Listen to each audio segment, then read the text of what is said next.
What's up, YouTube? Welcome back to my channel, Damon's 3D Prints. I'm Damon, where I show you all my 3D printing projects and hopefully help you along the way. So for today's video, we are 3D printing the Leviathan Axe from God of War. This axe right here. And honestly, for this build, came out pretty good.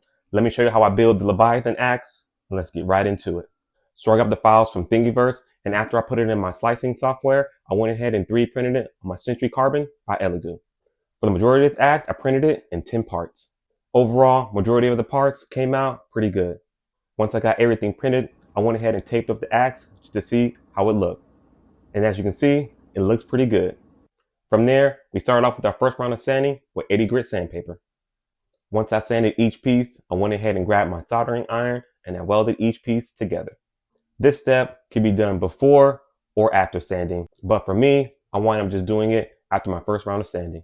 Looking back on it now, I do recommend using the soldering iron before sanding. So once I got all the pieces together, I wound up going back in with 80 grit sanding paper to smooth everything out. From there, I went in with some sandable filler primer. I gave each piece 2 coats. Once the filler primer has enough time to dry, I went in with some spot putty. I'm being very generous with the spot putty. Here, I'm doing my best to hide those seams from the gaps of the soldering iron. So once the spot putty dries, I went in with 220 grit sandpaper. From there, I went back in with sandable filler primer. Here, I'm doing multiple steps with filling and priming, filling and priming. And during this process, I wind up dropping the axe. As you can see here, the axe is in 2 pieces, right down the middle. What this means is I did not weld the 2 parts together. You can see that there's not much plastic being taken off when I welded these pieces together. So what I did, I wound up sanding off that spot putty and actually going back in with the soldering iron. This time around, I see how much plastic I had to play with, so I was being very generous with the soldering iron. For additional support, I wound up using some leftover filament, melted that in the plastic. That'll help with the gaps and overall support. So now that I got that solved, I went back in with 80 grit sandpaper, then filler primer, then spot putty, then 220, and now we're all back to where we left off. From there, I started sanding the axe from 400 all the way up to 800 grit sandpaper. For the blade of the axe and the back end of the axe, I wind up wet sanding those all the way from 1000 grit to 2500. Now with this axe, there are so many different images I found up online. I know in the game you can always customize the axe, so I wanted to make it as close without any customization, but at the same time, I wanted to make it unique. So I looked at all these photos here, and I decided on just make my own custom axe. So I wound up using what I liked for each picture, and I started begin painting. For the handle of the axe, I wound up going in with some warm caramel satin spray paint. After the first coat, I wound up sanding the handle with 3000 grit sandpaper. From there, I gave it another coat. For the wood grain finish, I wound up using a technique from Layers of Dylan. This technique, he uses ink refills to create a wood grain finish. For this technique, you'll need 2 specific ink refills, walnut and light walnut. From there, you want to grab a paintbrush and start layering on the ink. And as you layer and layer and layer, it'll start to create that wood grain finish. I didn't have the axe leaning up on anything, so I was just using it all by hand. It was a little challenging painting the axe upward versus laying flat, but I did what I had to do. What I like about this is you can always go back if you don't like a certain area and just keep applying until you like the finished product. And as you can see, the handle came out pretty good. From there, it's probably the worst thing I hate about painting, taping off. For me, it's one of the hardest things to do, but you still got to do it.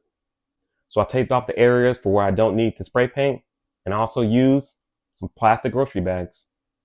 For the metal part of the axe, I wind up going in with the base coat of high gloss black spray paint. You want to give enough spray paint so it has that really, really good high gloss. Too less, you can easily tell when it's dry that it's not as good as the finished product.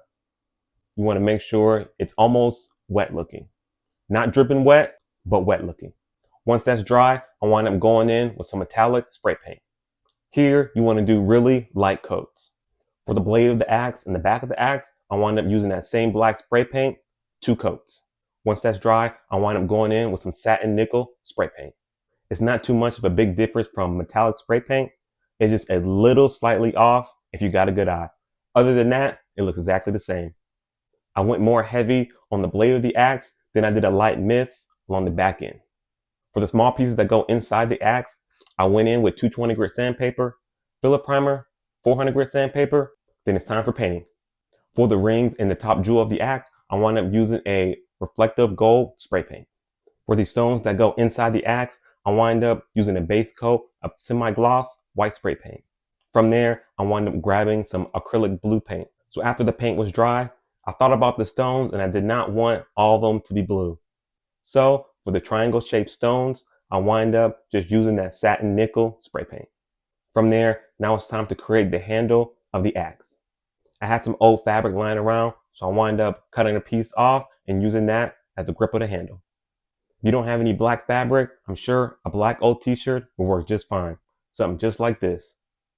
From there, I wind up grabbing some leather strip off Amazon. It's just a few bucks, and I wind up using that to create the grip of the handle. I grabbed some super glue and I wind up gluing everything together. This part here can be a bit tricky with the fabric, but in the end, I think it came out pretty good. This axe is almost done. All that's left to do is glue the pieces together. And just like that, the Leviathan axe is done. This came out pretty good. With this axe, I think the seams are barely visible as well as the other parts on the handle. I think Kratos and Atreus will be proud. Now I just need the strap to hold the axe. But other than that, this is going up on the wall right behind me. If you made it this far in the video, I want to say thanks for watching. Follow for more.